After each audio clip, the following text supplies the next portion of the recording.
আসসালামু আলাইকুম। ভাই মিনা ঢাকাত আছো? রংপুর আসি মুই এর মধ্যে বে। আমি আসলে দেখা সাক্ষাৎ করিম। হ্যাঁ থন তো আমি ব্যস্ত আছো মুই আন্দাজি নিয়ে খালি খালি আন্দাজি খেয়া দেয় কাজ কামি দুনিয়া অকামের কম। ভাইয়া আপনার সাথে কি কথা বলা যাবে 2 মিনিট? হ্যাঁ জি বলেন। ভাইয়া আপনি মোবাইলে কথা বলতেছিলেন। জি ভাইয়া আপনি যে যে রংপুরে থেকে আপনি যে বললেন যে ঢাকায় আছে, এটা কি আপনি ঠিক বললেন? না এটা না মিশাটা কসুম। ভাইয়া আমরা তারপরে মোবাইলে বললেন, সালাম দিলেন, সালামটা ভালোভাবে দেওয়া যায় না ভাইয়া? এটা আমি ভুল করছো বে।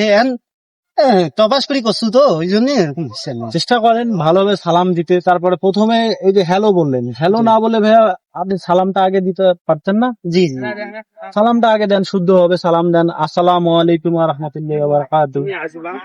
আসলে ভাইয়া হয়েছে কি আমাকে আসলে কাউ শিক্ষা দীক্ষা ভালোভাবে দেয়নি তো এই জন্য। আপনি যেটা করছেন ভালো কথা, আগে সালাম দিলে আমি নেকিও বানু হয়। ইনশাল্লাহ এর পরে থেকে আমি ওইটাই করি, আর ভুল হবার নাই ভাই। আচ্ছা ভাইয়া, চেষ্টা করবেন ভাইয়া এইভাবে চলতে। ঠিক আছে ভাই, আসসালামু আলাইকুম। আমরা আজকে এই বর্তমান এই সমাজে যে বাস করি, আমরা এই একটু আগে একটা ঘটনা দেখলাম। এই ঘটনার মাধ্যমে আমরা কিছু জিনিস শিখতে পারি।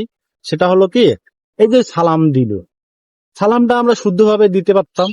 এই এই ভাইয়াটা কথা বললো, সালাম দিল, আসসালামু আলাইকুম, এটা এইখানে উনি সালাম দিল। তো আমরা চেষ্টা করব সবাই প্রথমে এই সালাম আগে দেওয়ার চেষ্টা করব, হ্যালো না বলে। এই হ্যালো বাইরের কান্ট্রি, এটা ওয়েস্ট কান্ট্রি, এগুলো থেকে আমরা বিরত থাকবো। আসসালামু আলাইকুম ওয়া রাহমাতুল্লাহি ওয়া বারাকাতুহু।